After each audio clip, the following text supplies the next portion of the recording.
අපි පසුගිය පාඩමේ ඝර්ෂණ බලය කියන බලයේ තව ස්වරූපයක් පිළිබඳව විස්තරාත්මකව ඉගෙන ගත්තා. ඒ පිළිබඳව ගණන් හැදුවා. මේ දක්වා අපි යාන්ත්‍ර විද්‍යාවේ දෛශික පාඩමෙන් අනතුරුව චලිතය ඒවත් එක්ක ඇවිල්ලා අපි හුඟක් දුරට බලයන් ගැන තමයි කතා කරේ. බල සම්ප්‍රයුක්තය, විභේදනය, සමතුලිතතාවය, සමතුලිතතාවයේ ස්වභාවය, ඝර්ෂණය මේ ඔක්කොම බල.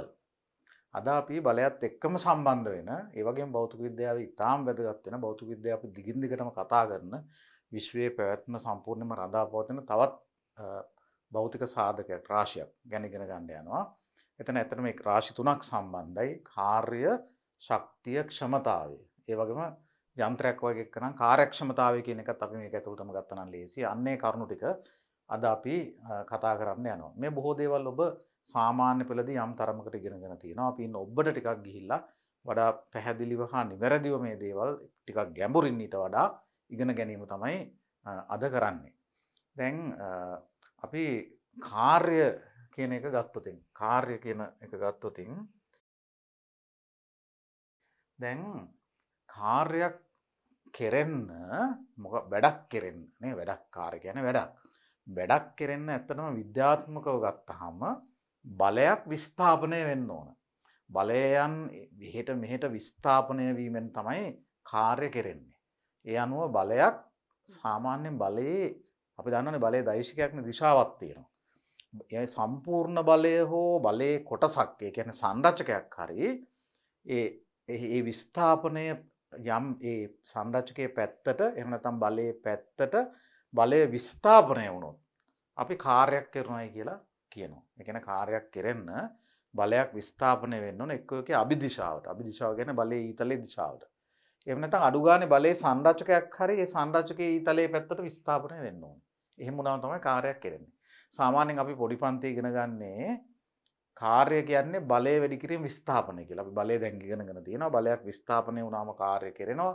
බලය වැඩි කිරීම විස්ථාපනය කාර්ය කියලා අපි ඉගෙන ගන්නවා නේ. එතකොට දැන් කාර්ය W කියලා කියන එක අපි ගත්තාම බලය වැඩි කිරීම විස්ථාපනය කියලා.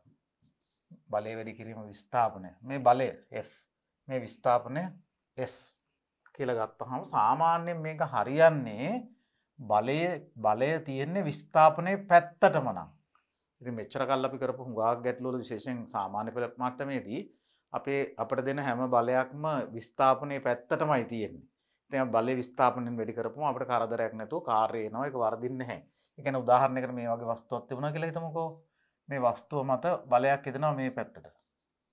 බලය F බලය මේ පැත්තට යදෙනවා. මේ බලය ඔස්සේ මේක මෙන්න මෙතන එනකම් විස්ථාපනය වෙනවා කියලා හිතමුකෝ. S කියන විස්ථාපනයක් ඇති කරනවා කියලා හිතමුකෝ. ඔන්න ඔය විදිහට. ඒතර මේ බලය දැන් බලන්න ඊතලයේ අභිදිශාව තියෙන මේ පැත්තට. ඒ පැත්තටම විස්ථාපනය වුණොත් කෙලින්ම කෙරුණු කාර්ය ප්‍රමාණය බලය වැඩි කිරීම විස්ථාපනය කියලා ගන්න පුළුවන්. ඒතර ලොකු බලයක් ලොකු විස්ථාපනයක් කරන්න ලොකු කාර්ය ප්‍රමාණයක් කරන්න ඕනේ. එතන තව පැහැදිලිව තේරෙනවා බලයක් විස්ථාපනය වීම දෙක කරන කාර්ය බලයේ විශාලත්වයටත් සමානුපාතිකයි විස්ථාපනයේ විශාලත්වයටත් සමානුපාතිකයි. ඒ දෙක ගුණ කරලා තමයි අපි කාර්ය ප්‍රමාණය ගන්නේ බලය වැඩි කිරීම විස්ථාපනය කියලා. නමුත් දැන් උසස් පෙළදී මේ වගේ ඊටාම කියන්නේ විස්ථාපනයේ දිගේම තියෙන බලයක් නෙමෙයි එන්නේ පංගුවක් වෙලාවට විස්ථාපනයේ තියෙන එක පැත්තකට බලය තියෙන තව පැත්තකට වෙන්නත් පුළුවන්. එහෙම ප්‍රශ්නත් එනවා. එතකොට අපිට පොඩ්ඩක් පොඩි වෙනසක් කරගන්න වෙනවා මෙන්න මේ විදිහට. දැන් මේ තියෙන එකට උදාහරණයක්. දැන් මෙතන මම කියලා තිනවා බලයක් විස්ථාපනය වූ විට කාර්යයක් සිදු වූයේයි කියනු ලැබේ. කෙරුණු කාර්ය ප්‍රමාණය විස්ථාපනය ඔස්සේ බලයේ සංරචකයේ ගුණිතයට සමාන වෙනවා කියලා. එහෙම වෙන්නේ දැන් විස්ථාපනය කියන්නේ දෛශිකයක්, බලය කියන්නේ දෛශිකයක්. බලයයි විස්ථාපනය එකම අතට නොතිබුණොත් අන්න ආනතව තිබුණොත් අර පොඩි පන්ති කිරුවා වගේ දැන් මෙතන වගේ බලයයි විස්ථාපනය එකම අතට නොතිබුණොත් අපි මොකද කරන්නේ? එතකොට මෙහෙම කරන්න ඕනේ. දැන් මෙන්න බලන්නකෝ. දැන් මේ ප්‍රායෝගිකව මේ වගේ ඒවා තියෙන්න පුළුවන්. දැන් මේක හිතන්න මේ Mn කියන්නේ කම්බියක්. Mn කියන්නේ කම්බියක්.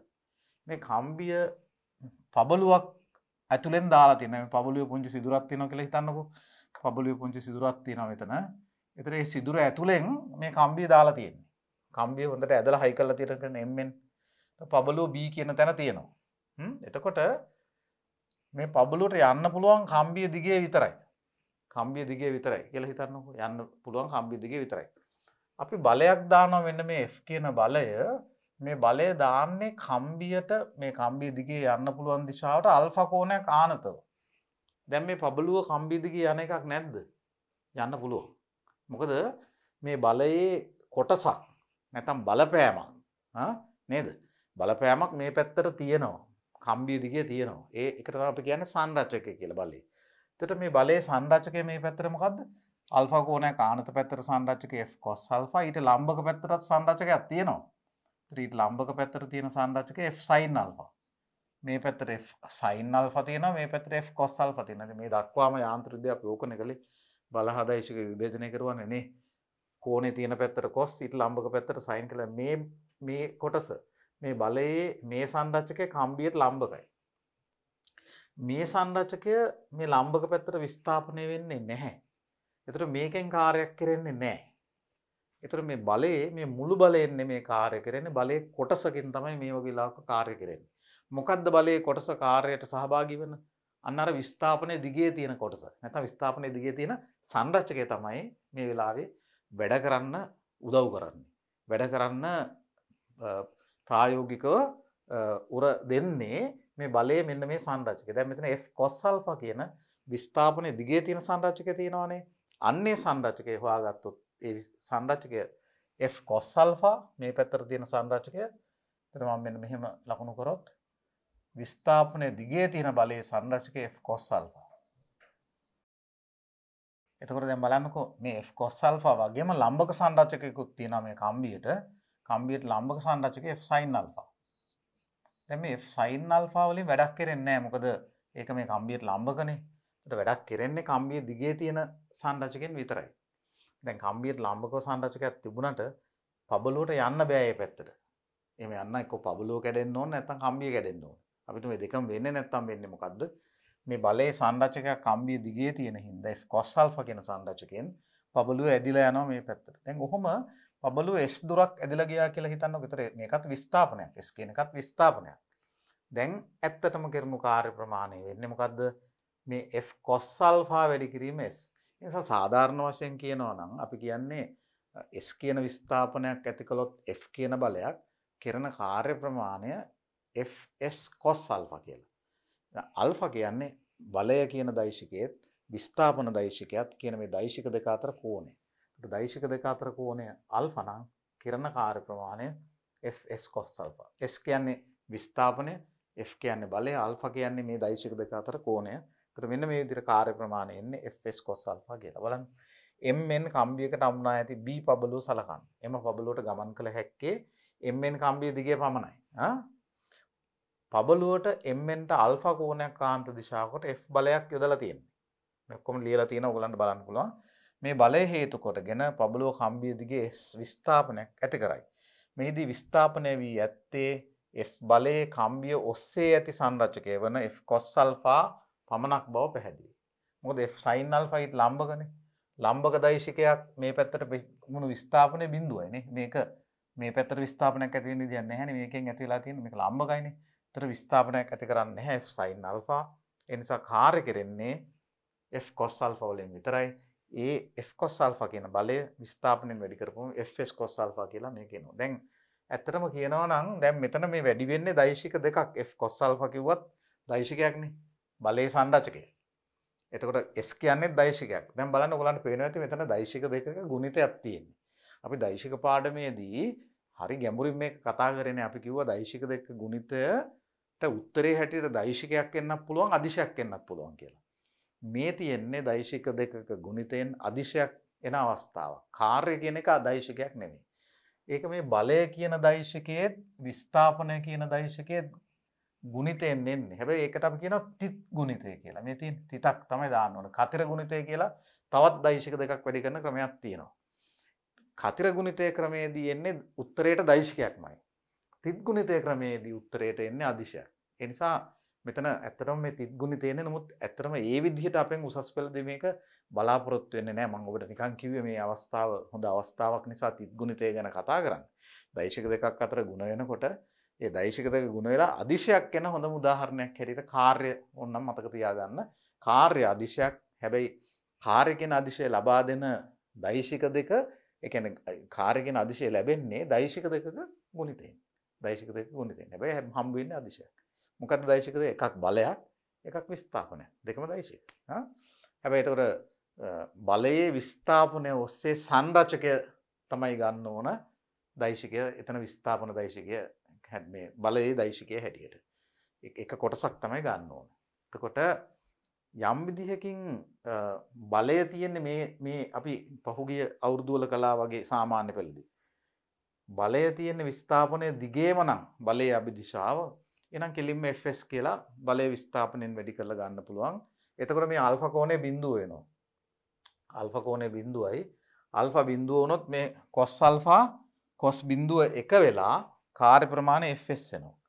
යම් විදිහකින් විස්ථාපනයක් තියෙනවා විස්ථාපනයක් ඇති වෙනවා හැබැයි බලය තියෙන ඊට ලම්බකව නම් ඒ බලයෙන් කාර්ය කෙරෙන්නේම නෑ. අන්න එක හොඳට මතක තියාගන්න. බලයක් තියෙනවා විස්ථාපනයට ලම්බකව. ඒ බලයෙන් එකී විස්ථාපනය නිසා කාර්යයක් කෙරෙන්න බෑ. මේ ආල්ෆා කෝණයට 90ක්නේ. බලයේ විස්ථාපනය අතර මුළු කෝණයම 90ක් වුණොත් මෙතන එන්නේ fs cos 90. ආල්ෆා 90 වුණොත්. cos 90 කීයද මතකද? cos 90 බිඳුවයි. එතකොට මෙතන cos 90ට බිඳුව වැටෙනවම මේ කාර්ය ප්‍රමාණය සම්පූර්ණයෙන්ම බිඳුවක් කියලායි එන්නේ. ඒ කියන්නේ බලයේ විස්ථාපනයට ලම්බක නම් එම බලයෙන් එකී විස්ථාපනයේදී කාර්යයක් කෙරෙන්නේම නැහැ. හැබැයි බලයේ විස්ථාපනයට ආනත නම් බලයේ සංරචකය අරගෙන විස්ථාපනයෙන් වැඩි කරනවා. බලයේ විස්ථාපනයේ දිගේ නම් කෙලින්ම බලයේ විස්ථාපනය ගුණ කළාම කාර්ය ප්‍රමාණය වෙනවා. මෙන්න මේ කරුණු තුන තමයි මතක තියාගන්න තියෙන්නේ. මේ කරුණු ටික මෙතන කියලා තියෙනවා මේ බලන්න. බලයේ විස්ථාපනය ඔස්සේම පිහිටයි නම් ආල්ෆා බිඳුවයි. ඒතර cos බිඳුව 1 වෙනවා. ඒතර cos ආල්ෆා 1. ඒතර අන්න w කියන්නේ fs. කෙලින්ම බලයේ විස්ථාපනයෙන් වැඩි කරපුවම වෙනවා. බලයේ විස්ථාපන දෛශිකයට ලම්බක නම් ආල්ෆා 90 වෙනවා. අන්න. ඒතර cos ආල්ෆා බිඳුව වෙනවා. cos 90 බිඳුවයි. එතකොට කාර්ය බිඳුවයි කාර්ය කෙරෙන්නේ නැහැ ඒ බලයෙන්. එතකොට දැන් අන්න ඒ දෙක හොඳට මතක තියාගන්න. ආනත නම් fs cos alpha කියලායි එන්නේ. හරිද? කාර්ය මනින්නේ ජූල් වලින්. කාර්ය ප්‍රමාණය මනින්නේ ජූල් වලින්, ශක්තිය මනින්නේ ජූල් වලින්, කාර්ය මනින්නේ ජූල් වලින්. නිව්ටන් එකක බලයක් එහි අභිදිශාව කියන්නේ ඊතලයේ පැත්ත. නිව්ටන් එකක බලයක් එහි අභිදිශාව ඔස්සේ මීටරයක් දුර ගමන් කළොත් සිදු කරන කාර්ය ප්‍රමාණය ජූල් එකක් ලෙස අර්ථ දැක්වනවා. මේ අර්ථ දැක්වීම මේ රතු පාටින්ම දාලා තිනවා. මේ අර්ථ දැක්වීම හොඳට මතක තියාගන්න ඕන දැනගන්න ඕනේ. දැන් මේක කතන්දරේ මේකයි බලයක් තියෙනවා නිව්ටන් එක. බලය 1 නිව්ටන්. මේක හරියට මේ ඊතලයේ පැත්තටම මීටරයක් විස්ථාපනය වුණොත් මේක 1 මීටර විස්ථාපනයක් වෙනවා. මෙතනට එනකන් එනවා මේක. එතකොට මෙන්න මේ මීටරයක විස්ථාපනය ඇති කරොත් නිව්ටන් එකක බලයක්. එයාගේ අභිදිශාව ඊතලයේ පැත්තටම අන්න. එතකොට කාර්ය ප්‍රමාණය වෙන්නේ W එක වැඩි කිරීම එකනේ. බලය නිව්ටන් එකයි විස්ථාපනය එකයි. එතකොට කාර්ය එකයි. මේක ජූල් එකක් කියලා එනවා. එතකොට මේ ජූල් කියන අතරම නමක් පුද්ගලයෙක්ගේ නමක් ජේම්ස් ප්‍රෙස්කොට් ජූල් කියන්නේ අතීතයේ මේ ශක්තිය කාර්ය ආදී ආශ්‍රිතව හුඟක් පරීක්ෂණ කරපු විද්‍යාඥයෙක්ගේ නමක්. එයාගේ නමින් එන්නේ නමකින් එන මේකේ සංකේතය කැපිටල් J අකුර. කැපිටල් J අකුර. ඒ පුද්ගලයෙක්ගේ නමින් ඇවිත් තියෙන්නේ ඔන්න ඔය විදිහට ජූල් කියන එක අපි ලියනවා. ජූල් එකක් ලෙස අර්ථ දක්වනවා කාර්ය ප්‍රමාණය මැනීමේ ඒකකය. මෙන්න මේ විදිහට. ඊළඟට අපි ගමු දැන් ඔන්න කාර්ය කියන එක ඔය ටික තමයි හරියටම දැනගන්න තියෙන්නේ කාර්යය. ශක්තිය කියන්නේ මොකද්ද? දැන් යමෙකුට හෝ යම් දෙයකට ශක්තිය තියනවා කියන්නේ යාට වැඩ කරන්න පුළුවන්කම තියනවා කියන එකයි. යම් කෙනෙකුට කාර්ය කරන්න බැරි නම් වැඩ කරන්න බැරි නම් අපි එයාට ශක්තියක් තියනවා කියලා කියන්න පුළුවන් කමක් නැහැ. එතකොට වැඩ කරන්න පුළුවන් ඒ කියන්නේ කාර්ය කිරීමේ හැකියාව ඇති දේවල් වලට සමහරට මේවා සජීවී වෙන්න පුළුවන් සමහරට මේවා අජීවී වෙන්න පුළුවන්. ඒ ඕන එකකට අපි කියනවා ශක්ති ප්‍රභව කියලා. දැන් උදාහරණයකට චලනය වෙන්න පුළුවන් බලයන් විස්ථාපනය කරන්න පුළුවන් සියලුම සත්වයින් ශක්ති ප්‍රභව. ඔවුන් මොකද කරන්නේ ආහාර වශයෙන් ගන්නා යම් දෙයක ඒ දහනය ආධාරයෙන් අන්තිමේ ඒවා පේශි වලට ශක්තිය සපයගෙන වැඩ කරන්න පුළුවන්කම ඒගොල්ලන්ට තියෙනවා.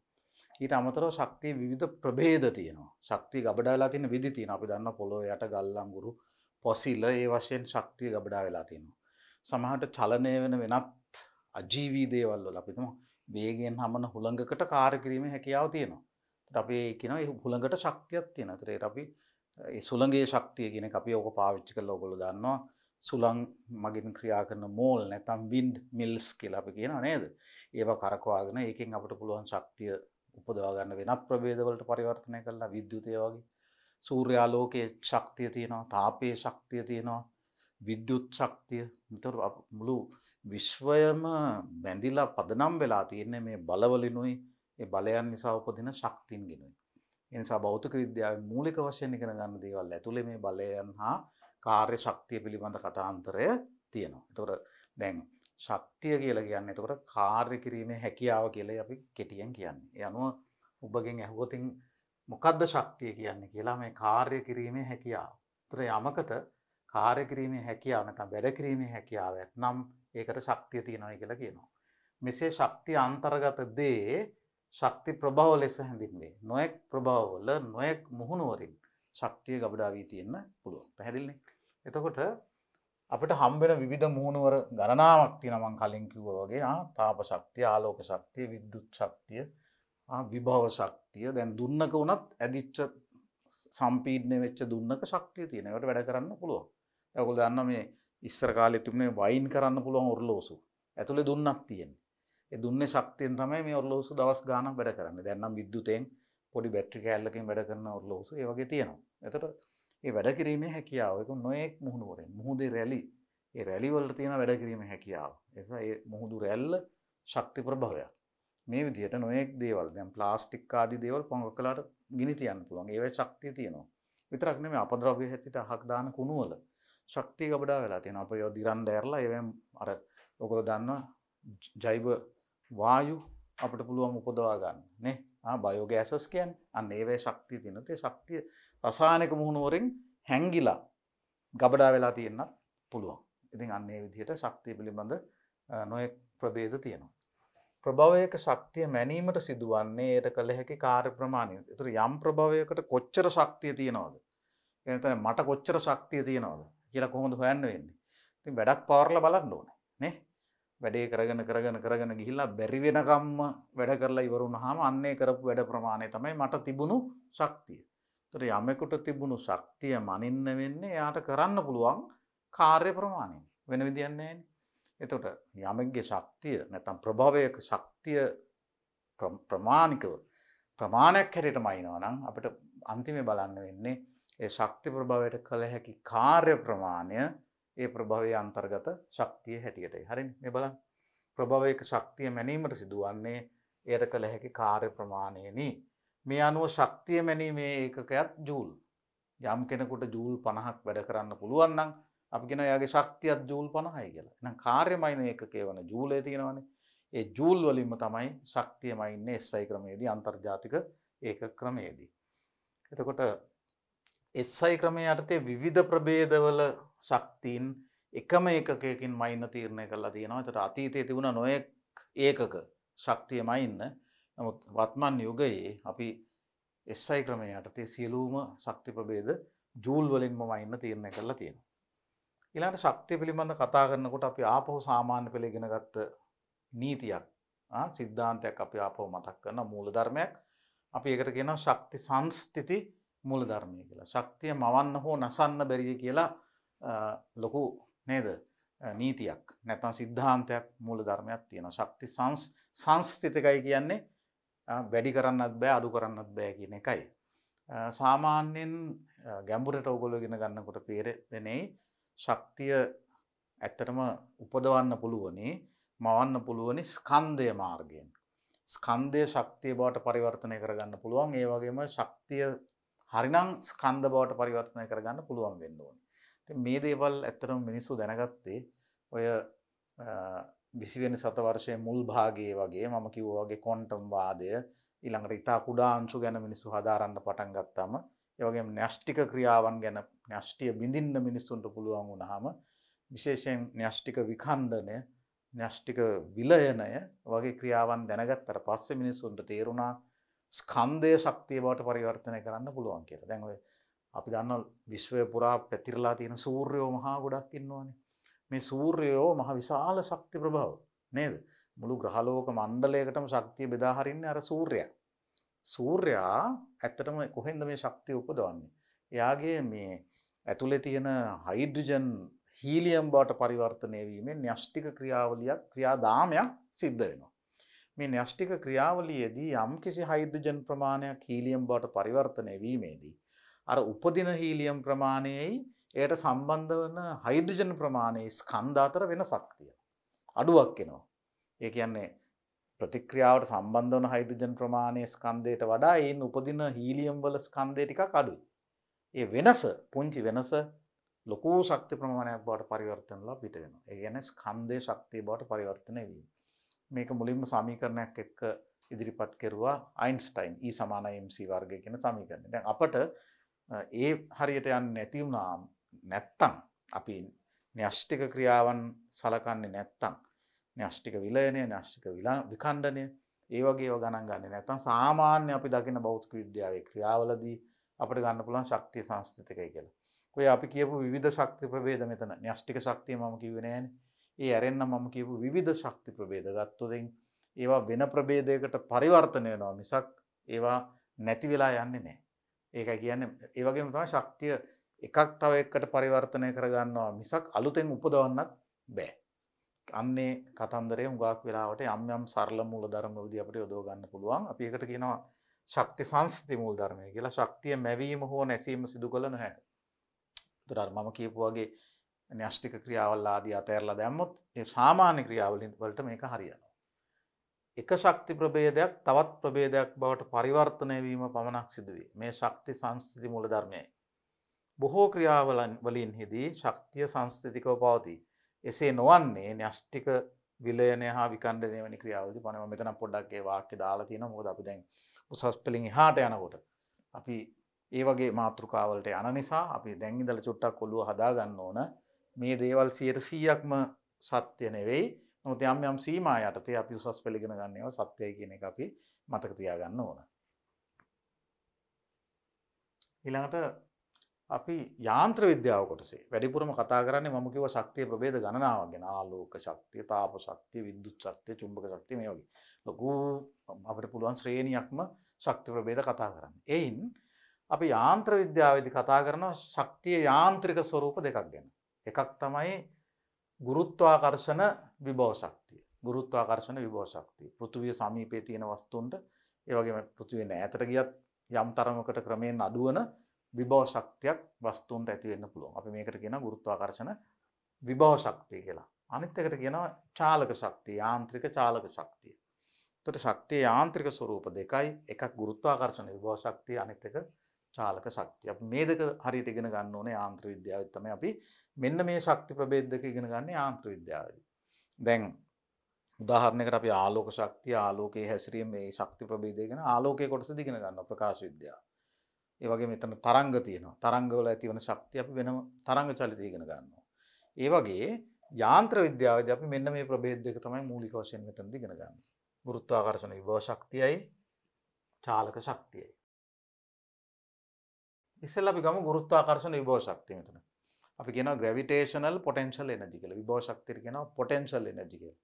යමකට විභවයක් තියෙනවා කියන අපි කියනවා ඒකට potential එකක් තියෙනවා. එතකොට මේ potential energy කියන මේ ගුරුත්වාකර්ෂණ විභව ශක්තිය ගුරුත්වය නිසා ඇති වෙන විභව ශක්තිය.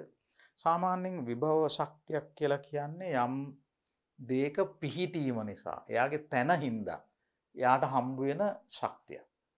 එතකොට ගුරුත්වාකර්ෂණ ක්ෂේත්‍රයේ ස්කන්ධයකට තමයි මේ ගුරුත්වාකර්ෂණ විභව ශක්තිය අයත් වන්නේ.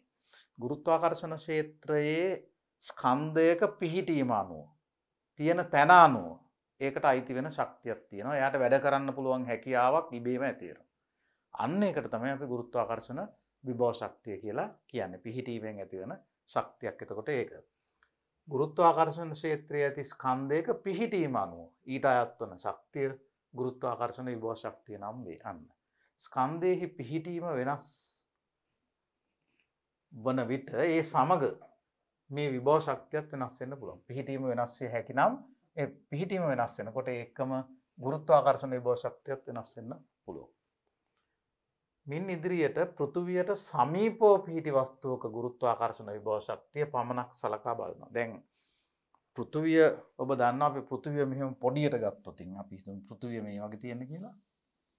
ඒතර අපි මෙතන තියෙනවා මේ පෘථුවියේ අරය කිලෝමීටර 6000ක් විතර වගේ. මේ 6400ක් විතර එනවා. එතකොට අපි මේ ඒක මෙච්චර පොඩියට යන්දොත් අපි මේ හරිය තියෙන වස්තුවක් ගත්තොත් ස්කන්ධයක් බොහෝ දුරනේ එතකොට මේක කිලෝමීටර දසදහස් ගාණක් වෙනවා. එහෙම වෙනකොට මේක මත එදෙන ගුරුත්වාකර්ෂණ බලයත් මේ දුරත් එක්ක අඩු වෙලයි තියෙන්නේ. මේ වගේ එකක විභව ශක්තිය මේකටත් ගුරුත්වාකර්ෂණ විභව ශක්තියක් තියෙනවා. හැබැයි ඒ වගේ එක ගුරුත්වාකර්ෂණ විභව ශක්තිය ගණනය කරන්න වෙනම අපි මූලධර්ම වලට යන්න ඕනේ. ඒක අපි ක්ෂේත්‍රය යටතේ කරනවා. අපිට තියෙනවා ක්ෂේත්‍ර කියලා පාඩමක්. ඒ ක්ෂේත්‍ර පාඩමේදී අපි හරියටම පොළවේ ඉඳලා බොහෝ ඈතට ගියා වුණත් ගුරුත්වාකර්ෂණ බලය එන්න අඩු වෙවි පොළවෙන් ඈතට ගියත් ඒවට ඇති වෙන විභව ශක්තියන් ගැන අපි කතා කරනවා. නමුත් දැනට අපි කතා කරන්නේ මේ පොළොව කිට්ටුව තියෙන. ඒතර අපි පොළොව හුඟක් විශාල වස්තුවක් විදිහට අරගෙන පොළොවට කිට්ටුව තියෙන. උදාහරණයක් දැන් මේ තියෙන පෘථුවිය කියලා ගත්තාම පෘථුවිය හුඟක් විශාල අපි පොළොව කිට්ටුව ඉඳගෙන මෙතන ඉඳලා ඔය මීටර 500 600 200 300 ඒවා එච්චර ලොකු දුරේ වෙනසක් කියලා ගන්න පොළොවේ මට්ටමේ ඉඳලා මීටර 100ක් ගියයි කියලා ගුරුත්වාකර්ෂණ ක්ෂේත්‍රය වෙනස් වෙන්නේ නැහැ. බොහෝම පොඩි වෙනසක් තියෙන එක ගණන් ගන්න බෑ. ඒ වගේ තමයි කිලෝමීටරයක් ගියත් ඒ හැටි වෙනසක් අපිට කතා කරන්න බැහැ. නිසා මේ පොළොව සමීපයේ තියෙන හැම තැනකම අපිට ගන්න පුළුවන් ගුරුත්වාකර්ෂණ ක්ෂේත්‍ර තීව්‍රතාවයේ නියතයක් කියලා. ඒ කියන්නේ කිලෝග්‍රෑම් එකක් මත එදෙන බලය 1g කියලා අපිට ගන්න පුළුවන්.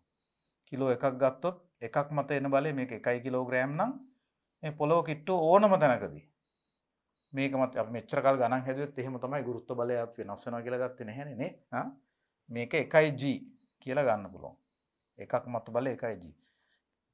m නැමැති ස්කන්ධයක් ගත්තොත් m නැමැති ස්කන්ධයක් මත එදෙන බලය mg. එතකොට ඒකක ස්කන්ධයක් මත එදෙන බලය ගුරුත්ව ත්වරණයට සමානයි නැත්නම් g වලට සමානයි. මේක ගුරුත්ව ත්වරණය කියන්නත් පුළුවන් මේකට ගුරුත්වාකර්ෂණ ක්ෂේත්‍ර තීව්‍රතාවය කියලා කියන්නත් පුළුවන්. ඒකක ස්කන්ධයක් මත එදෙන බලය තමයි g කියන්නේ. එකක් මත බලය g එහෙනම් m මත බලය mg කියලා එනවා. අන්න එහෙම. එතකොට දැන් මේක ගුරුත්වාකර්ෂණ බලය මේ තියෙන්නේ mg. දැන් මේ බලය නිසා තමයි ඇත්තටම මේ ගුරුත්වාකර්ෂණ විභව ශක්තිය ඇති වෙන්නේ මේකට. අපි බලමු මේක කොහොමද වෙන්නේ කියලා. එතකොට අපිට මෙතනදී විශේෂයෙන් කියලා තියෙන්නේ අපි කතා කරන්නේ යාන්ත්‍ර විද්‍යාවේදී පොළොව කිට්ටුව තියෙන වෙනස් නොවන ඒකාකාර ගුරුත්වාකර්ෂණ ක්ෂේත්‍රයක විභව ශක්තිය ගැන විතරයි කියන එක. එතකොට එතනදී ගුරුත්වාකර්ෂණ ක්ෂේත්‍රයේ බලයේ දිශාවත් හැම වෙලාවෙම තියෙන සිරස්ව පහළට විශාලත්වයේ 1 කිලෝ එකක් මත g m මත mg කියලා තමයි අපි හැම තැනකදීම ගන්නෙ.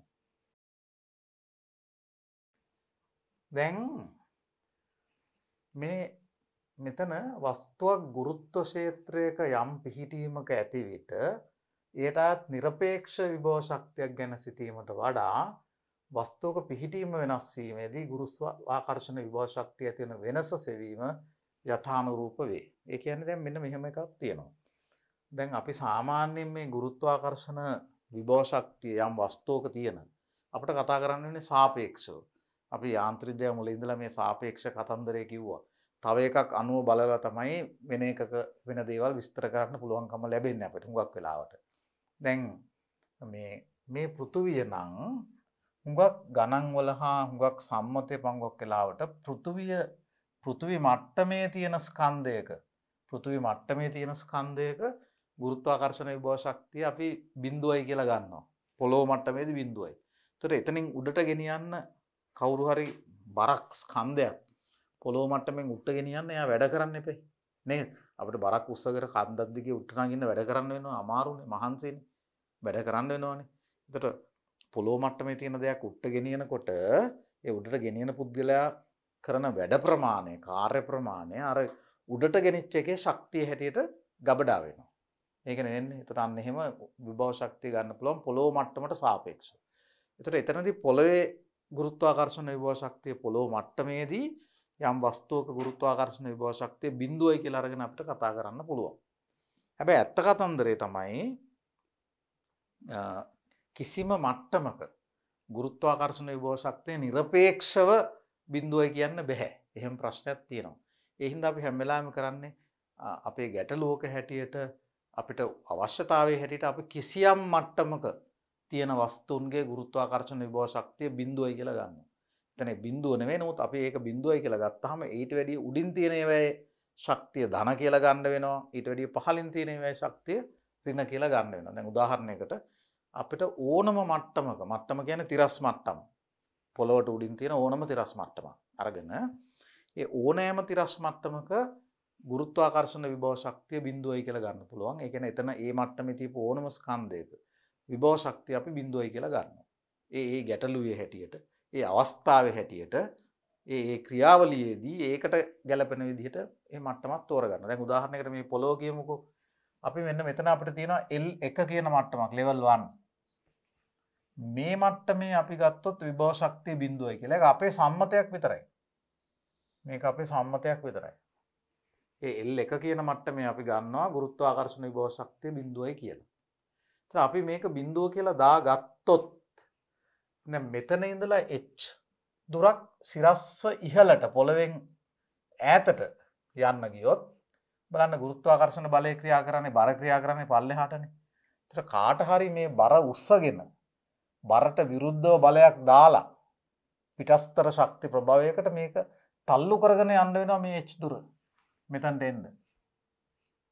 එතකොට මේ L2 කියන මට්ටමට level 2 වලට මේ mg ස්කන්ධය ගෙනියන්න නම් කවුරු හරි මේ ගුරුත්ව බලයට විරුද්ධව තමා බලයක් දාලා තමාගේ ශක්තිය වැය කරගෙන මේක මෙතනට තල්ලු කරගෙන යන්න ඕනේ.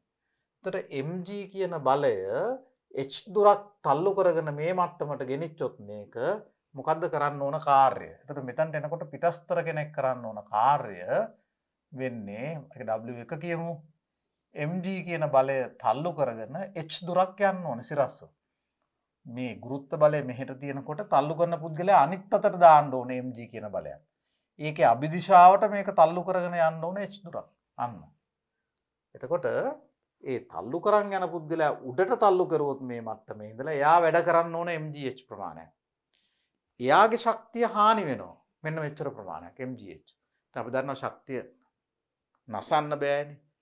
නැති කරන්න බෑ. ඒක වෙන ප්‍රභේදයක් බවට පරිවර්තන වෙනවා. මොකක්ද වෙන්නේ? අර පුද්ගලයාගේ ශක්තිය මේක තල්ලු කරගෙන ගිය පුද්ගලයාගේ ශක්තිය හානි වුණු එයාගේ මේ ගෙනිච්ච වස්තුවේ මෙතනට ගෙනිච්ච වස්තුවේ ගබඩා වෙනවා mgh කියලා. ඒත් අපි විභව ශක්තිය 0යි කියලා සම්මත වශයෙන් ගත්ත මට්ටම අපි තමයි ඒක දාන්නේ. ඒ ගත්ත මට්ටමට වැඩිය h සිරස් මට්ටම් පරතරයකින් උඩින් තියෙනවා නම් යම් මට්ටමක්. ඒ මට්ටමේ තියෙන m කියන ස්කන්ධයක විභව ශක්තිය මේකට සාපේක්ෂව mgh. මෙතන 0යි කියලා ගත්තොත් මෙතන mgh. එහෙමයි එන්නේ. ඉතින් මෙතන විභව ශක්තිය අපි ඕන එකක් e කියලා ගත්තොත් මෙතන e ධන mgh වෙනවා නේ. මෙතන e කියලා ගත්තොත් e ධන mgh. මෙතන 0යි කියලා ගත්තොත් mgh. එහෙමනේ. දැන් ඒ වගේම තමයි මේ මට්ටමේ ඉඳලා පල්ලෙහාට දැන් උඩ තියෙන එක පල්ලෙහාට කවුරුත් තල්ලු කරන් යන්න ඕනේද? නෑනේ. ඉබේ වැටෙනවා. එතකොට යම් මට්ටමක තියෙන වස්තුවක් උඩට ගෙනියන්න නම් වෙන කෙනෙක් වැඩ කරන්න ඕනේ. එයාගේ ශක්තිය වැය වෙනවා. ගෙනිච්ච වස්තුවේ ඒ ශක්තිය ගබඩා වෙනවා. අන්න ඒ ගබඩා වන ශක්තියට අපි කියනවා ගුරුත්වාකර්ෂණ විභව ශක්තිය කියලා. ඒ වගේම තමයි යම් මට්ටමක තියෙන වස්තුවක් අතහැරියොත් ගුරුත්වය යටතේ වැටෙන්න. එයා පල්ලෙහාට වැටෙනකොට එයාට පුළුවන් mg කියන බලයක් තල්ලු කරගෙන ඒ සිරස් දුර පල්ලෙහාට යන්න. එතකොට අපි මේ L3 කියන මට්ටම ගත්තොත් level 3 මේ මට්ටමට මේ වස්තුව අතහැරියොත් මෙයා h දුරක් පල්ලෙහාට වැටෙනකොට ගුරුත්ව බලය විසින් කාර්ය කරනවා mgh ප්‍රමාණය. ඒ කියන්නේ මේ වස්තුවේ තියෙන ශක්තිය මෙයා දැන් වැඩ කරන්නේ වස්තුව. ඉස්සෙල්ලා වස්තුව මත පිට කෙනෙක් වැඩ කරන්න ඕන. උඩට ගෙනියනකොට. උඩට ගෙනියන වෙන කෙනෙක් ඕනේ. පල්ලෙහාට වැටෙන්න වෙන කෙනෙක් ඕනේ නැහැ නේ. මොකරයක් අතහැරියම යාම වැටෙනවා. යාම වැඩ කරනවා. එයාගේ ශක්තිය පිට වෙනවා. එතකොට මේ බිඳුව තිබිච්ච එකේ mg කියන බලය h දුරක් පල්ලෙහාට යනකොට mgh කියන ශක්තියක් පිට වෙනකොට බිඳුවට වැඩිය අඩු වෙනකොට මේ මට්ටමේදී ශක්තිය ගන්න වෙන්නේ මෙතනදී මේ එතකොට මෙතන බිඳුව නම් මෙතන ඍණ වෙනවා. අපි යම් මට්ටමක විභව ශක්තිය 0යි කියලා ගත්තොත් ගුරුත්වාකර්ෂණ විභව ශක්තිය ඊට පල්ලෙහායින් තියෙන ඒවායේ විභව ශක්තිය ඍණ කියලා ගන්න ඕනේ. ඊට උඩින් තියෙන ඒවා විභව ශක්තිය ධන කියලා ගන්න ඕනේ. ඒ ගන්න ශක්තියින් নিরপেক্ষව සත්‍ය අගයක් නෙවෙයි. ඒ ගත්ත ශක්තියින් මේ මට්ටමේ විභව ශක්තිය 0 නම් හරියන ඒවා විතරයි. ඒ අන්නේ අපි ගත්ත සම්මුතියට අදාළව අර බිඳුව කියලා සම්මත කරගත්ත මට්ටමට සාපේක්ෂව විභව ශක්තිය උඩදී ධන වෙනවා mgh යටදී ඍණ mgh වෙනවා. එතකොට මෙතනින් තේරුම් ගන්න තියෙන දේ මෙච්චරයි ගුරුත්වාකර්ෂණ විභව ශක්තිය. ගුරුත්වාකර්ෂණ විභව ශක්තිය ධන හෝ ඍණ mgh වෙනවා තෝරාගත්ත මට්ටමකට සාපේක්ෂව. h කියන්නේ ගුරුත්වාකර්ෂණ විභව ශක්තිය බිඳුවයි කියලා අප විසින් සම්මත කරගෙන තෝරාගත්ත මට්ටමක්. ඒ මට්ටමට වැඩිය උඩින් තියෙනවා නම් වස්තුවක් h උසකින් එයාට තියෙනවා ධන mgh විභව ශක්තියක් අර මට්ටමට වඩා. ඒ මට්ටමට වැඩිය පහළින් තියෙනවා නම් h සිරස් දුරක්. එහෙමනම් ඒ වස්තුවට තියෙන්නේ ඍණ mgh කියන විභව ශක්තියක්. මෙතන ස්කන්ධය අනිවාර්යෙන් කිලෝග්‍රෑම් වලින් දාන්න ඕනේ. g ගුරුත්ව ත්වරණය තප්පර වර්ගයට මීටර වලින් දාන්න ඕනේ. h මේ සිරස් මට්ටම් පරතරය හැම වෙලාවෙම ගන්න ඕනේ සිරස් මට්ටම් පරතරය. මිසක් මේ ආනත දුරක් එහෙම නෙමෙයි. දැන් මෙතනින් මෙතනට එන්න ආනතෝ ගියයි කියලායි. ඒකෙන් වැඩ කරන්නේ මේ සිරස් දුරෙන් විතරයි. සිරස් මට්ටම් අන්තරය h ඒක මීටර වලින් දාන්න ඕනේ. ඒතර මේ කියපු ටික මෙතන කියලා තියෙන්නේ. එතකොට L1 මට්ටමේ A නැමැති පිහිටීමක ඇති වස්තුවක් සලකන්නේ. එහි ස්කන්ධයේද ගුරුත්ව බලය mg ද වේ. ඒක මත එන ගුරුත්ව බලය mg. ගුරුත්ව බලය නියතව පවතී නම් මෙම ස්කන්ධය L1 සිට L2 දක්වා ගෙන යාමට mg බලයට විරුද්ධව පිටස්තර කෙනෙකු විසින් කාර්ය කළ යුතුය. මේ සඳහා පිටස්තර කාරකයේ විසින් mg සිරස් බලය ඊට විරුද්ධ බලයක් යොදා ඒ සිරස් බලයට විරුද්ධ බලයක් යොදා h සිරස් දුරක් ගෙන යා යුතුය. එවිට පිටස්තර කාරකයේ විසින් සිදු කරන කාර්ය mgh වේ. මේ සඳහා එම කාරකයේ mgh ශක්තියක් වැය කරයි. එයින් වැයවන ශක්තිය කාරකයක කරන්නා එයින් වැයවන ශක්තිය L2 මට්ටමට ගෙන ගිය වස්තුවේ ගුරුත්වාකර්ෂණ විභව ශක්තිය ලෙස ගබඩා වෙනවා. එතකොට මෙතනට ගියේ එකේ මේක ගබඩා වෙනවා mgh. එතකොට L1 මට්ටමට සාපේක්ෂව L2 මට්ටමේ තියෙන m ස්කන්ධයක ගුරුත්වාකර්ෂණ විභව ශක්තිය mgh කියලා කියනවා ධන. වෙන කෙනෙක් වැඩ කරලා ගෙනිච්ච හින්දා. එතකොට ඒක තමයි මෙතන කියන්නේ. එතනින් පල්ලෙහාට ගෙනිච්චොත් එමෙන්ම L1 මට්ටමට h දුරක් පහළින් පිහිටි L3 මට්ටමක සාපේක්ෂ ගුරුත්වාකර්ෂණ විභව ශක්තිය ඍණ mgh ඒ එතන වස්තුවෙන් වැඩ කරනවනේ. මම හිතන්නේ දිගින් දිගට කියන්න දෙයක් නැහැ. ඔබ දන්නවා මේක නිසා අන්තිමේ ගුරුත්වාකර්ෂණ විභව ශක්තිය කියන්නේ ධන හෝ ඍණ mgh කියලා ගන්න වෙන්නේ.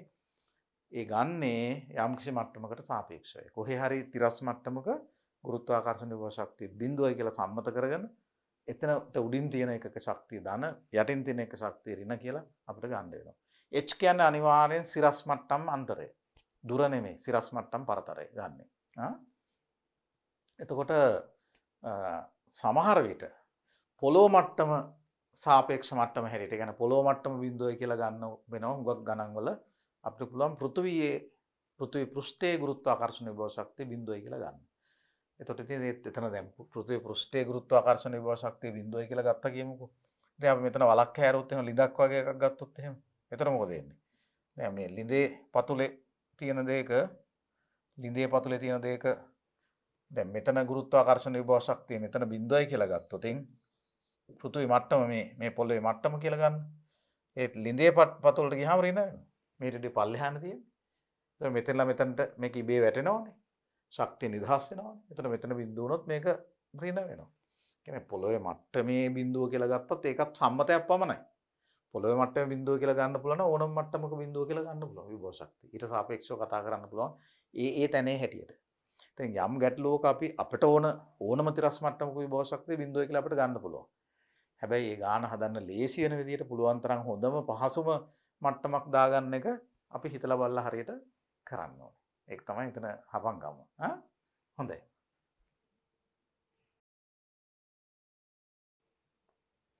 දැන් මේ වැදගත් කරුණු කීපයක් මෙතන දීලා තියෙන ඕගලන්ට පේනවා ඇති.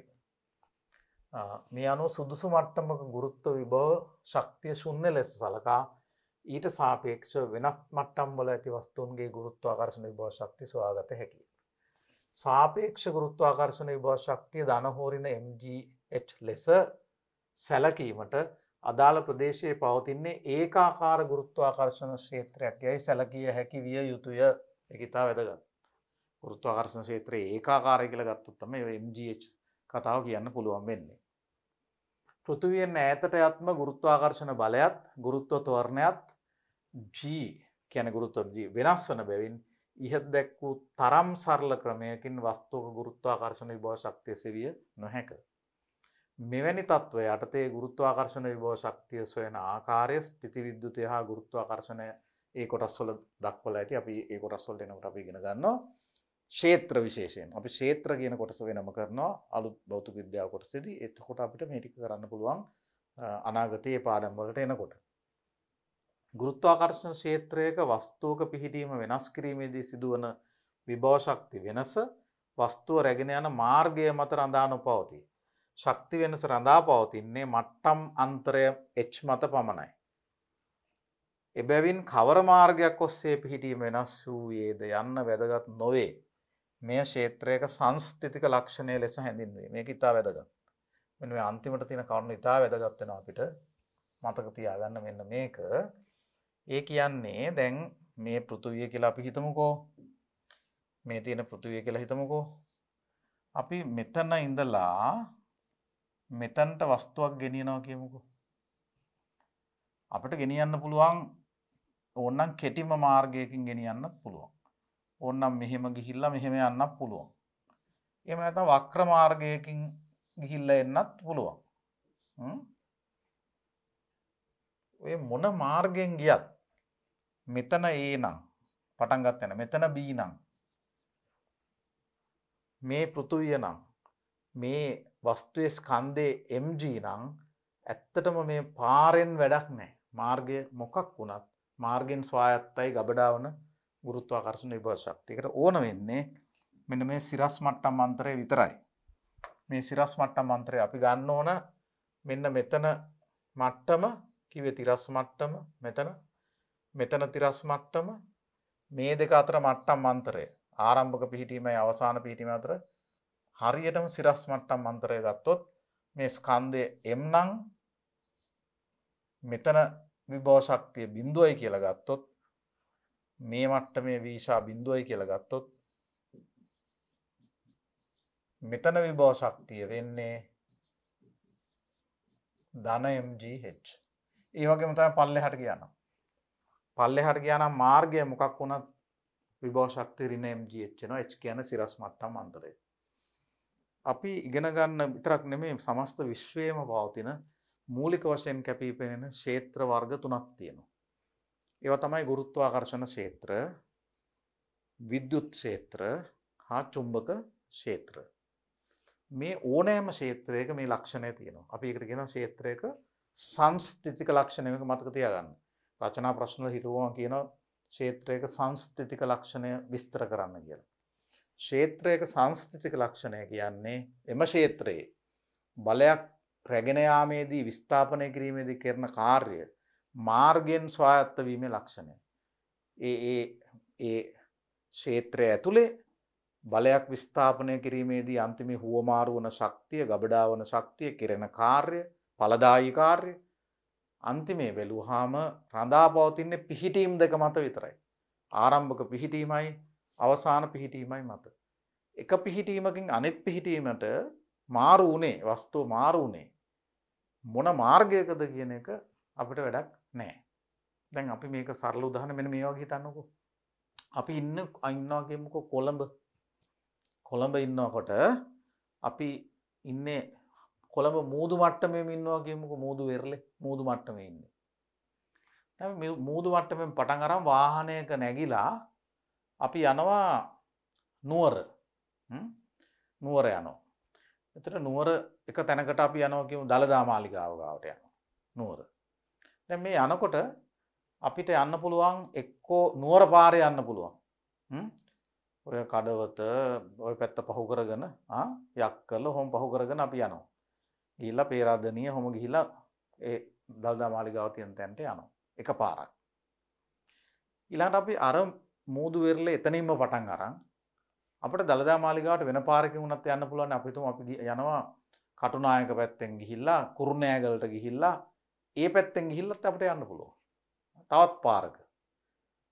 හැබැයි අන්තිමේ යන්නේ දළදා මාලිගාව ගාවට නම් පාර මොකක් වුණත් අන්තිමේ මූදු මට්ටමේ ඉඳලා අපිට තියෙන උස බැලුවොත් එහෙම දළදා මාලිගාවට තියෙන උස අපි හිතමුකෝ අඩි 3200යි කියලා ඉවරලා මම හරියට මේ අගේ දන්නේ උදාහරණයක් කිව්වේ මූදු මට්ටමට වඩා දළදා මාලිගාව තියෙන තැන අඩි 3200ක් උසයි කියමුකෝ. ඒතර අපි අර මොන පාරෙන් ගියත් නුවර පාරෙන් ගියත් කුරුණෑගල පැත්තෙන් ගියත් අන්තිමේ පටන් ගත්ත එකම තැනින් නම් ඉවර වුණේ එකම තැන නම් අපි මූදු මට්ටමේ ඉඳලා කොච්චර උඩට ගිහිල්ලා තියෙනවද? ඒක මාර්ගයෙන් ස්වායත්තනේ. මාර්ගය මත රඳා පවතින්නේ නැහනේ. අන්න ඒ වගේම තමයි මේ ගබඩාවන විභව ශක්තියත්. දැන් අන්තිමේ අපිට අර මෝටර රථයක් කියමුකෝ අපි අපිත් එක්ක ගියේ මූදු මට්ටමේ ඉඳලා අතන්ට නම් අන්තිමේ ගබඩාවන විභව ශක්තිය මෝටර රථය ඇතුළු අප සිල් දුනාට ගබඩාවන විභව ශක්තිය වෙන්නේ මේ ඔක්කොගෙම බර mg වැඩි කරුවා නම් මේ මට්ටම් පරතරය තියෙනවනේ h අඩි 3200 අපි මීටර කරලා අරගෙන ස්කන්ධය කිලෝග්‍රෑම් වලින් අරගෙන mg h වලින් වැඩි කරා නම් ඒක තමයි ගබඩාවන විභව ශක්තිය. ඇත්තට මෙහෙම වෙන්නත් එපේ නේ. එතනදී තියෙන ගුරුත්වාකර්ෂණ විභව ශක්තිය අන්තිමේ පාර මොකක් වුණත් ඒ ගාන වෙන්න ඕන. අන්න එකයි මේ කියන්නේ. ඊට පස්සේ මාර්ගය ගැන හිතන්න එපා. මොන මාර්ගයෙන්ද කියලා ගන්න ඕනේ සිරස් මට්ටම් අන්තරය විතරයි ගුරුත්වාකර්ෂණ විභව ශක්තිය සැලකීමේදී. හරිනේ? ඒක හොඳට මතක තියාගන්න ඕනේ.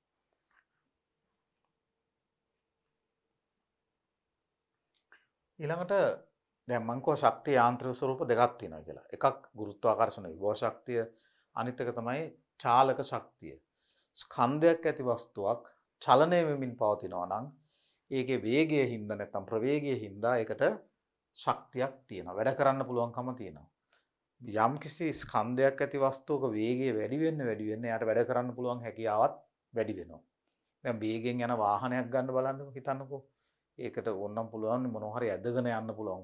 කොයි හරි වැදිලා ওই ලයිට් කණු කඩාගෙන තලාගෙන නේද? ලොකු බල විස්ථාපනය වෙන්නේ වේගයෙන් හින්දානේ නේද? ඒ හින්දා ගහලා තියෙන වේගය භයානකයි හානිකරයි කියලා වැඩ කරගන්න වැඩක අනවශ්‍ය විදිය නේද? හානි වෙන විදිය වැඩ වෙන්න පුළුවන් වේගය නිසා. ඒ නිසා තමයි අධික වේගෙන් යන්න එපා කියන්නේ නේ. දැන් වේගය තියෙන වස්තුන්ට ශක්තිය වැඩියෙන් තියෙනවා වේගය වැඩි වෙන්න. ශක්තිය වැඩි වෙනවා කියන්නේ එක අතකින් අස්ථායි අනිත් පැත්තෙන් කාර්ය කිරීමේ හැකියාවත් වැඩි. එතකොට චලනන ස්කන්ධයක සරල රේඛීය චලිතය නිසා ඇතිවන චාලක ශක්තියට අපි කියන උත්තරණ චාලක ශක්තිය කියලා. ඒ වගේම තමයි දැන් කැරකෙන එකකටත් ශක්තිය තියෙනවා භ්‍රමණය වෙන එකට. ඒකට අපි කියනවා භ්‍රමණ චාලක ශක්තිය කියලා. දැන් අපි දැනට කරන්න යන්නේ මේ උත්තරණ නැත්තම් මේ අපි කියන එකට ට්‍රාන්ස්ලේෂනල් කයිනටික් එනර්ජි කියලා. ට්‍රාන්ස්ලේෂන් කියන්නේ උත්තරණය. රේඛීයව චලනය වීම නිසා ඇතිවන චාලක ශක්තිය තමයි අපි මෙතනදී කතා කරන්නේ. අපි භ්‍රමණය වෙනම මාතෘකාවක් හැටියට ඉගෙන ගන්න. ඉතාම වැදගත්. චලිත ස්වරූපයක් හැටියට භ්‍රමණය කියන එක අපි ඉතාම හොඳට ප්‍රගුණ කරන්න ඕන මාතෘකාවක්. ඒ නිසා අපි ඒක මෙතනට සම්බන්ධ කරගන්න නැතුව වෙනම මාතෘකාවක් හැටියට භ්‍රමණ චලිතය අපි ඉගෙන ගන්නවා. වෘත්තාකාර චලිතය, භ්‍රමණ චලිතය ඒකටම සම්බන්ධ කරගෙන සරල අනුවර්තීය චලිතය. ඒවා ඉතාම රසවත් මාතෘකා. දැන් ඒ කොටස් වලදී අපිට පුළුවන් භ්‍රමණය වන වස්තුවක භ්‍රමණ චාලක ශක්තිය ගැන ඉගෙන ගන්න. දැනට අපි උත්තරණ චාලක ශක්තිය ගැන කතා කරන්න යන්නේ. ඒ නිසා අපි කියනවා චලන වන ස්කන්ධයක රේඛීය චලිතය නිසා ඒට කාර්ය කිරීමේ හැකියාවක් ඇති වේ. මේ උත්තරණ චාලක ශක්තිය නම් වේ. වස්තුවක් භ්‍රමණය වන විට එකී භ්‍රමණ චලිතය නිසාද චාලක ශක්තියක් ඇති වේ. එය භ්‍රමණ චාලක ශක්තිය. හැබැයි ඉතින් අපි ඒක මෙතන කතා කරන්න යන්නේ නැහැ. දැන් අපි බලමු සිම්පල් m කියන ස්කන්ධයක් තියෙන වස්තුවකට u කියන ප්‍රවේගයක් තියෙනවා නම් එයාගේ වේගයේ හින්දා එයාට තියෙන ශක්තිය කොච්චරද කියලා අපි බලමු. දැන් මේ m කියන ස්කන්ධයේ u ප්‍රවේගයෙන් යමින් තියෙද්දී ඒ වේගයෙන් හින්දා එයාට කොච්චර ශක්තියක් තියෙනවද කියලා හොයන්න අපි බලන්න ඕනේ. ඒ වේගයෙන් හින්දා එයාට කොච්චර වැඩ කරන්න පුළුවන්ද කියලා නේ. වැඩ කිරීමේ හැකියාවනේ ශක්තිය කියන්නේ. කාර්ය කිරීමේ හැකියාව. දැන් මෙයාට වැඩ පවරන්න ඕනේ දැන්. හිතන්න මේ m කියන ස්කන්ධය දැන් ඔය විදිහට යමින් තියෙනවා. ඔය මොහොතේ මම මේක පොඩ්ඩක් දැන්ට අයින් කරලා හිතන්නකෝ. එතකොට m කියන ස්කන්ධය u ප්‍රවේගයෙන් යමින් තියෙනවා කියලා හිතන්නකෝ. දැන් මට ඕනේ මෙයාට කොච්චර වැඩ කරන්න පුළුවන්ද මේ වේගෙ හින්දා කියලා හොයාගන්න. ඒ කරන්න පුළුවන් වැඩ ප්‍රමාණය හොයාගත්තොත් ඒක තමයි මෙයාගේ තියෙන ශක්තිය. ඒතර යාට වැඩක් පවරමු අපි නේ වැඩක් අපි බාර දෙන්න යන්නේ. මොකද්ද වැඩේ? අපි යාට පිටස්තර බලයක් ඈඳනවා අමුණනවා. මෙයාට අපි අමුණමු වෙන බලයක් පිටස්තර බලයක් අර තිබුණා වගේ F කියන බාහිර බලයක් අපි මේකට ඈඳනවා චලිතයට විරුද්ධව. එතකොට මෙයාට දැන් යන්න වෙන්නේ මේක ඇදගෙන. මේක ඇදගෙන යන්න වෙන්නේ. පේනවනේ? එතකොට මේක ඇමුණුව ගමන් මෙයාට ප්‍රශ්නයක් එනවා. දැන් ඉස්සෙල්ලා වගේ නිදහසේ යන්න බෑ. මේක ඇදගෙන යන්න එපේ. දැන් බලයක් තියෙනවා චලිතයට විරුද්ධ අතට. දැන් මේ බලේ අසමතුලිත බලයක් විදිහට ආපු ගමන් අපි අමුණපු බලේ අසමතුලිත බලයක් විදිහට ආපු ගමන් මොකද වෙන්නේ? ඒ අසමතුලිත බලයේ හින්දා මේ වස්තුවට මේ පැත්තට තොරණයක් එනවා. යන පැත්තට විරුද්ධ අතට තොරණයක් එනවා. ඒතර ඒ තොරණ එන්නේ මෙන්න මේ පැත්තට. අපි මේ පැත්තට මේ F කියන බලය දැම්මම මෙයාගේ ස්කන්ධය M නම් තොරණය A නම් අන්න මේ සමීකරණයට අනුව F සමානයි M මේ සමීකරණයට අනුව මේ පැත්තට මෙයාට තොරණයක් එන්න ඕනේ.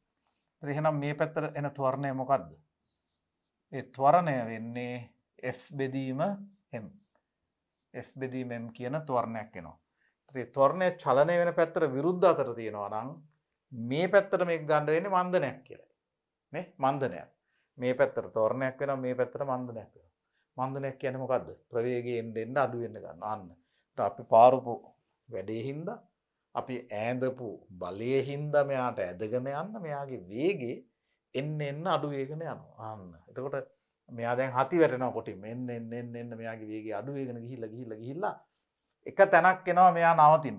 අන්න. මෙතනට ඇවිල්ලා නැවතුණා. තව දුරටත් මේක ඇදගෙන යන්න බැරුව මෙයා මෙතනට ඇවිල්ලා නැවතුණා කියලා හිතන්න. මෙතනට ඇවිල්ලා නැවතුණා. ඒ කියන්නේ මේ M කියන ස්කන්ධයට තිබුණු U කියන ප්‍රවේගයේ හින්දා එයාට පුළුවන් වුණා F කියන බාහිර බලයක් ඇදගෙන S කියන දුරක් යන්න. කොච්චර කාර්ය ප්‍රමාණයක් කරලා තියෙනවද? එයා කරලා තියෙන කාර්ය ප්‍රමාණය වෙන්නේ Fs. Fs කියන කාර්ය ප්‍රමාණයක් එයා කරලා තමයි නැවතුනේ. මෙන්න මේ Fs කියන කාර්ය ප්‍රමාණය කරලා තමයි මෙයා නැවතුනේ. එහෙනම් අපිට ගන්න පුළුවන් මෙයාට තිබුණු චාලක ශක්තිය, මෙයාට වැඩ කරන්න තිබුණු හැකියාව, ඒ මුළු හැකියාවම නැති කරගෙන අන්තිමේ නැවතිලා එයා කොච්චර වැඩක් කරලා තියෙනවද? එයා මේ F කියන බලය ඇදගෙන S කියන දුරක් ගිහිල්ලා Fs කියන වැඩ ප්‍රමාණයක් කරලා දෙනවා. එහෙනම් මෙයාට තිබුණු චාලක ශක්තිය, මෙයාගේ චලිතය නිසා එයාට තිබුණු චාලක ශක්තිය Fsට සමානයි කියලා හිතන්න පුළුවන්. අර මන්දනේ වෙවි වේගය අඩු වෙවි ඒත් මේ බලය ඇදගෙන S කියන දුරක් ගියානේ මෙයා. අන්න එතන Fs කියන වැඩක් කරුවා. ඒක තමයි මෙතන කියන්නේ. U ප්‍රවේගයෙන් රේඛීය චලිතයක යෙදෙන M ස්කන්ධයක් ඇති වස්තුවක් සලකා බලමු. කාලය t සමානයි බිඳුව වන මොහොතේ එම වස්තුවට ඇදගෙන යාම පිණිස චලිත දිශාවට විරුද්ධව යෙදෙන F බලයක් ඈඳමු. අන්න. වස්තුවට F බලය ඈඳු මොහොතේ සිට මන්දනයකින් ගමන්කට S දුරකදී නිශ්චල වෙනවා. එයා අතනදී නැවතුණයි කියලා හිතමු. එතකොට දැන් මේ ටික හොඳට මතක තියාගෙන බලමු කොහොමද ගන්න කිරීම එන්නේ කියලා. කෙසේ වුවද වස්තුව F බලය ඇදගෙන S දුරක් ගමන් කර ඇති බව පැහැදිලිය. එබැවින් වස්තුව සිදු කළ කාර්ය ප්‍රමාණය Fs වේ. අන්න. Fs වේ. මෙය t සමානයි බිඳුව මොහොතේ වස්තුවට තිබූ කාර්ය කිරීමේ හැකියාවට එනම් චාලක ශක්තියට සමාන වේ. එහෙනම් චාලක ශක්තිය E කියන්නේ Fs කියලා මෙතන එනවා. E කියන්නේ Fs මේ තියෙන්නේ. එයාට තිබුණු චාලක ශක්තිය Fs. ඊළඟට අපි වස්තුවට බලය හා චලිතය පිළිබඳ සමීකරණ දාන්නයි යන්නේ. අපි කොහොම ඉගෙන ගත්තේ ඒවා කරපු ඒවා. ඒතර මේ පැත්තට F සමානයි M මේ දැම්මොත් A කියන්නේ F බෙදීම M කියලා ආවා. A කියන්නේ F බෙදීම M කියලා ආවා. මම එතන ඒකත් කලින් කියලා දුන්නා. දැන් අපි වස්තුවේ චලිතය සඳහා චලිතය පිළිබඳ රාශි ලිව්වොතින් ආරම්භක ප්‍රවේගය U නේ මතකද? මෙහෙමනේ තිබුණේ. මෙහෙම තිබුණේ වස්තුව ආරම්භක ප්‍රවේගය U මේක S කියන දුරක් ගිහින් මෙතනට ආවම නැවතුණා. මෙතනදී ප්‍රවේගය බිඳුවයි. මේ විස්ථාපනය S. මේකට ත්වරණයක් තියෙන්නේ මේ පැත්තට. අපි බලයක් ඈඳුව හින්දා ත්වරණය තියෙන්නේ මේ පැත්තට. මේකේ ත්වරණය තියෙන්නේ මේ පැත්තට. ඒක F බෙදීම බලය බෙදීම ස්කන්ධය. හරිම ලේසිනේ F බෙදීම මේ ත්වරණය මේ පැත්තට ඒක අනිත් පැත්තට මන්දනයක් වෙනවා. අනිත් පැත්තට මන්දනයක් වෙනවා නේ. හරිනේ? එහෙනම් දැන් වස්තුවේ චලිතය සඳහා ආරම්භක ප්‍රයෝගයේ u අවසාන ප්‍රයෝගයේ බිඳුවයි. v කියන අවසාන ප්‍රයෝගය. ත්වරණයේ ඍණ f බෙදීමෙන් මේ පැත්තට දෛශික ධන කියලා ගත්තම ත්වරණයේ ඍණ මන්දනයක් මේ පැත්තට නේ. ඍණ f බෙදීමෙන් විස්ථාපන s කියලා අරන් මේ ටික සම්බන්ධ කරන සමීකරණයක් ලිව්වා. මොකද්ද සමීකරණය? v වර්ගය සමානයි u වර්ගය ධන 2යි as කියන සමීකරණය. v වර්ගය සමානයි u වර්ගය ධන 2යි as. එතකොට v වර්ගය අන්තිම ප්‍රයෝගයේ බිඳුවයි. v වර්ගයේ බිඳුවයි. සමානයි u වර්ගය ඍණ ත්වරණයේ ඍණ වෙනවා 2යි ත්වරණයේ ඍණ f බෙදීමෙන් වාරයක් s. එතකොට මේකෙන් නිකම් වෙනවා මේක මේ පැත්තට ගත්තොත් 2යි fs බෙදීම m කියන්නේ u වර්ගය කියලා. ඔයගොල්ලෝ මේක ලියලා හරිම ලේසිනේ. ලියලා ඔයගොල්ලෝම හදලා නෝට් එකක් හදාගන්න. හරිම ලේසි. කාර්ය ශක්ති සමතාවට නෝට් එකක් හදාගෙන ඒකේ ගණන් ටිකත් ඔයගොල්ලෝම හදලා ඒක ප්‍රගුණ කරගත්තාම ප්‍රශ්නයක් නැහැ. එතකොට දැන් මෙතන එනවා 2යි fs බෙදීම m සමානයි u වර්ගය කියලා. මේක මේ පැත්තට ගත්තා. දැන් ඒකෙන් අපිට fs උක්ත කරන්න පුළුවන්. අන්න fs කියන්නේ මේ m මේ පැත්තට ගියාම භාගයයි mu වර්ගය කියලා එනවා. fs කියන්නේ භාගයයි mu වර්ගය. එහෙමනම් මේ කාර්ය ප්‍රමාණය වස්තුවට තිබූ ශක්තිය කියන්නේ කරපු කාර්ය ප්‍රමාණය fs මේක සමානයි කියලා එනවා භාගයයි mu වර්ගයට. අන්න. එහෙනම් m කියන ස්කන්ධයක් u කියන ප්‍රවේගයෙන් චලනය වෙමින් තියෙනවා නම් එයාට ඒ චලනය වෙන වේගය නිසා කොච්චර වැඩ කරන්න පුළුවන් කමක් ඇති වෙනවද? කොච්චර කාර්ය කිරීමේ හැකියාවක් එයාට තියෙනවද? ඒ හැකියාව වෙන්නේ භාගයයි mu වර්ගය. ඒ හින්දා ඔයගොල්ලෝ මතක තියාගන්න ඕන චාලක ශක්තිය කියන්නේ භාගයයි mu වර්ගය කියලා. m ස්කන්ධයක් u ප්‍රවේගයෙන් චලනය වෙනකොට එයාට ආයත් වන චාලක ශක්තිය වෙන්නේ භාගයයි mu වර්ගය. මෙන්න මේක ඒ නිසා ඊටාම් වැදගත් වෙනවා. මෙන්න මේ සමීකරණය ඔයගොල්ලෝ මතක තියාගන්න ඕන. මේ සමීකරණය ඔයගොල්ලෝ මතක තියාගන්න ඕන. ඒ අනුව ශක්තිය යාන්ත්‍රික ස්වරූප පිළිබඳව අපි මොනවද ඉගෙන ගත්තේ? ගුරුත්වාකර්ෂණ විභව ශක්තිය අපි ඉගෙන ගත්තා mgh කියලා ධන හෝ ඍණ. මේ ගුරුත්වාකර්ෂණ විභව ශක්තිය මයින්න වෙන්නේ කිසියම් මට්ටමකට සාපේක්ෂව. ඒකාකාර ගුරුත්වාකර්ෂණ ක්ෂේත්‍රයේ විශේෂයෙන් පොළොව කිට්ටුව සිදුවන දේවල් වලට. තෝරාගත්ත මට්ටමක විභව ශක්තිය බිඳුවයි කියලා ගත්තොත් ඊට වැඩිය h උඩින් තියෙන වස්තුවක ගුරුත්වාකර්ෂණ විභව ශක්තිය mgh වෙනවා ධන. m කියන්නේ ස්කන්ධය, g ගුරුත්ව ත්වරණය, h කියන්නේ මට්ටම් වෙනස. ඒ බිඳුව කියලා ශක්තිය ගත්ත මට්ටමට පහළින් නම් මේ h තියෙන්නේ මේක ඍණ වෙනවා. ඍණ mgh වෙනවා. ඒ ගුරුත්වාකර්ෂණ විභව ශක්තිය. අනිත් එක යාන්ත්‍රික චාලක ශක්තිය, උත්තාරණ චාලක ශක්තිය u කියන රේඛීය ප්‍රවේගයකින් m කියන ස්කන්ධයක් චලනය වෙනවා නම් එයාට අයිති වෙන උත්තාරණ චාලක ශක්තිය භාගයයි mu වර්ගය වෙනවා. මේකේ මේ කිලෝග්‍රෑම් තප්පර වර්ගයට මීටර, මේක මීටර. මේක කිලෝග්‍රෑම්, මේක තප්පරයට මීටර. එහෙම දැම්මම මේ දෙකම ජූල් වලින් එන්නේ. මේකත් ජූල් වලින් එන්නේ. ජූල සංකේතය කැපිටල් J. මේකත් හරියටම ජූල් වලින් වෙනවා සංකේතය කැපිටල් SI ක්‍රමයේ එකක හරියටම දාන්න ඕනේ. ඒතර මෙන්න මේ දෙක හොඳට පාඩම් කරලා මතක තියාගන්න ඕනේ. එතකොට යාන්ත්‍රික ස්වරූපයේ ශක්තිය, යාන්ත්‍රික විද්‍යාව කතා කරන්නේ මේ ශක්ති ස්වරූප දෙක ගැන. ඊළඟට දැන් අපි ඉස්සෙල්ලා ශක්ති සංස්ථිති මූලධර්මය කිව්වනේ. සාමාන්‍ය සමස්ත විශ්වයේ අපි දල වශයෙන් ගන්නවා අර මම කිව්වා න්‍යෂ්ටික ක්‍රියාවන් අතහැරියාම ශක්තිය මැවීම හෝ නැසීම කරන්න බෑ. එක ප්‍රභේදයක් තව ප්‍රභේදයක් බවට පරිවර්තනය වීම තමයි සිද්ධ වෙන්නේ කියලා. ඒක යාන්ත්‍ර විද්‍යාවට අපි පාවිච්චි කරනවා යාන්ත්‍රික ස්වරූපය කියලා. ශක්ති සංස්ථිති මූලධර්මයේ යාන්ත්‍රික ස්වරූපය අපිට නියමයක් විදිහට පාවිච්චි කරන්න පුළුවන්. ඒ තමයි යම් කිසි භෞතික ක්‍රියාවලියකදී ශක්ති පරිණාමණය, ශක්තිය මාරු වෙන්නේ, ශක්තිය පරිණාමණය වෙන්නේ අර යාන්ත්‍රික ස්වරූප අතර පමණක් නම්. ඒ කියන්නේ ගුරුත්වාකර්ෂණ විභව ශක්තිය චාලක ශක්තිය වෙනවා. පරිවර්තන වෙනවා චාලක ශක්තිය බවට. එහෙම නැත්නම් චාලක ශක්තිය පරිවර්තන වෙනවා ගුරුත්වාකර්ෂණ විභව ශක්තිය බවට.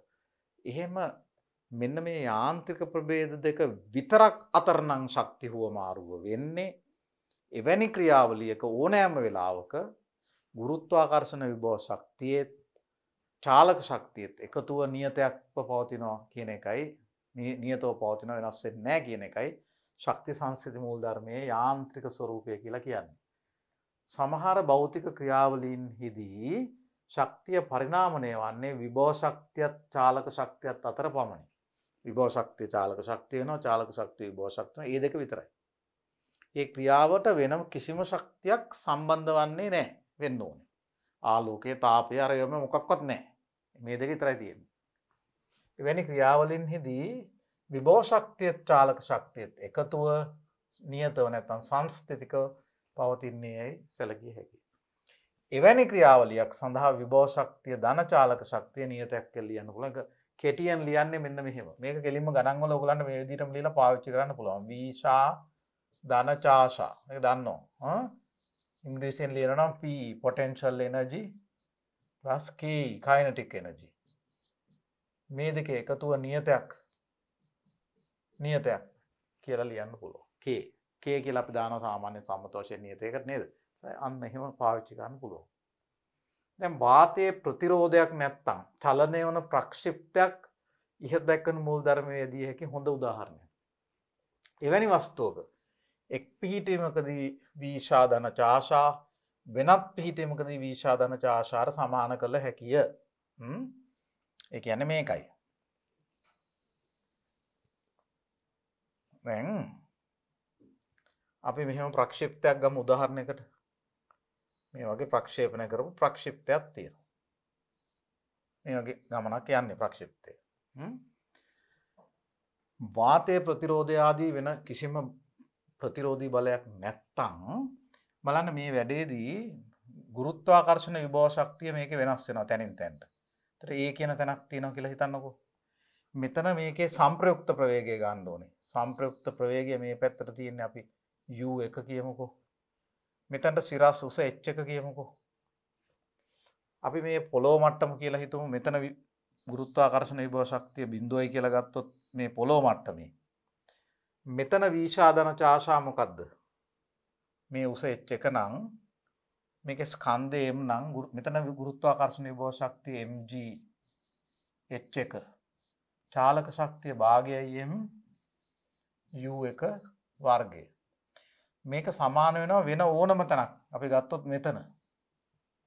මෙතනදී ප්‍රවේගය කොයි පැත්තට තිබුණත් ප්‍රශ්නයක් නැහැ. මේ පැත්ත හැරලා තියමු කියමු ප්‍රවේගය මෙහෙම තියෙනවා. මේක u2 කියමු. මේ උස h2 කියමු. පොළොව මට්ටමින් ඉඳලා උස h2 කියමු. දැන් අපි කියන්නේ මෙතන විභව ශක්තිය ධන චාලක ශක්තිය මෙතන විභව ශක්තිය ධන චාලක ශක්තියට සමාන වෙනවා. මේ ක්‍රියාවලිය තුලදී ශක්ති පරිණාමණය වෙන්නේ මේ ශක්ති ප්‍රභේද දෙක අතර පමණයි නම් වීශා චාෂා වෙනවා චාෂා වීශා වෙනවා ඒ දෙක අතර විතර නම් අන්න එතකොට අපිට මේක ලියන්න පුළුවන් මේක සමානයි කියලා mgh2 ධන භාගයයි mu2 වර්ගයට. ඒ කියන්නේ මෙතනදී විභව ශක්තිය චාලක ශක්තියත් එකතුව මෙතනදී විභව ශක්තිය චාලක ශක්තියත් එකතුවට සමාන කරන්න පුළුවන්. හැබැයි ඒ දෙකේම විභව ශක්ති ගන්නකොට එක මට්ටමකට සාපේක්ෂව ගන්න ඕනේ. එතකොට පොළොව කියන මට්ටම ඉස්සලා තීරණය කරලා හිටියානම් මේ මට්ටමේ බිඳුවයි කියලා ගත්තොත් මේක හරියනවා. ඔයගලන්ට වෙනයිද මෙතන මේ m කියන එක දිගටම අයින් කරන්න පුළුවන්. ඒ නිසා අන්තිමේ මෙතන දෙකෙන් දිගටම වැඩි 2g h1 ධන u1 වර්ගය සමාන වෙනවා 2g h2 ධන u2 වර්ගයට. මෙන්න මේ විදිහේ සමීකරණයක් එන්නේ 2g h1 ධන u1 වර්ගය සමාන වෙනවා 2g h2 ධන u2 වර්ගයට. දිගටම දෙකෙන් වැඩි කරුවා. මෙන්න මේ විදිහේ සමීකරණයක් ගන්න පුළුවන්. පංගුවක් ගණන් හදන්න මේ වගේ සමීකරණ දාන්නත් පුළුවන්. මේ ප්‍රක්ෂිප්ත වගේ ඒවට ගුරුත්වය යටතේ සිරස් චලිතයට උඩ ගිහින් වැටෙන එකට එක තැනක වීශා ධන චාෂා තව තැනක වීශා ධන චාෂාට සමානයි කියලා ලියන්න පුළුවන්. අන්න ඒකයි කියන්නේ. එතකොට සරල අවලම්බයක් ගත්තොත් සරල අවලම්බයක ස්කන්ධයේ චලිතය සලකන්න එය ඉහළ සිට පහළට පැමිණීමේදී විභව ශක්තිය ක්‍රමෙන් චාලක ශක්තිය බවට පරිවර්තනය වේ. අපි ගමුකෝ සරල අවලම්බයක්. ඒකත් හොඳ උදාහරණයක් මේ මූල ධර්මය පාවිච්චි වෙන. සරල අවලම්බයක් ගත්තොත් දැන් මේ වගේ එල්ලලා තියෙන ස්කන්ධයක් නේ අපි සරල අවලම්බයක් කියන්නේ. දැන් අපි මේක මේ වගේ තැනකට ඔසවලා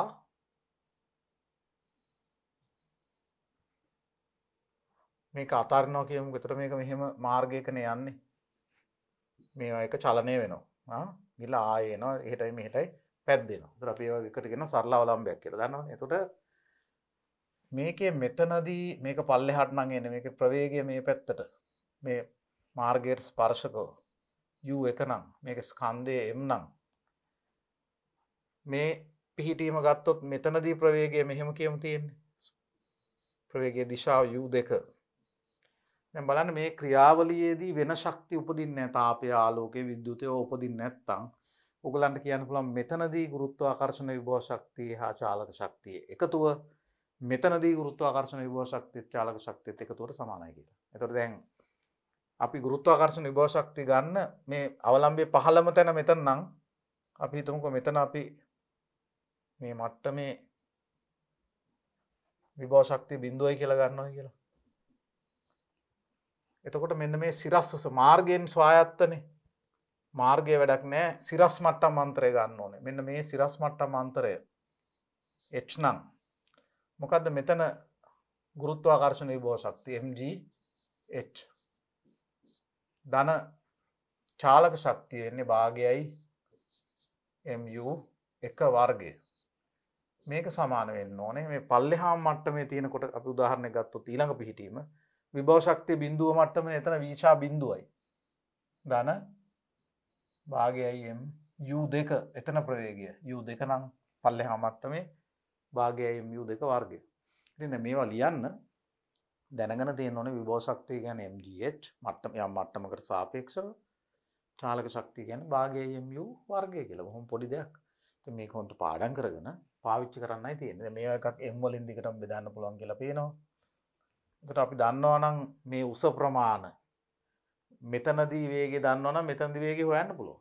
සරල අවලම්බයක. වෙන අමාරු සමීකරණ වලට යන්නේ නැතුව. ඉතින් ඒ වගේ ගැටලු අපි දැන් හදනවා ඉස්සරහට. ඒතර අපිට තේරුම් ගන්න පුළුවන් මේ කතන්දරය. ඊළඟට මේකෙම තව පොඩි දෙයකට මම එන්න කැමතියි. අපි ඒකට කියනවා ක්ෂමතාවය නැත්තම් ජවය. පවර් කියලා කියන ඉංග්‍රීසියෙන් p අකුර අපි ලියනවා.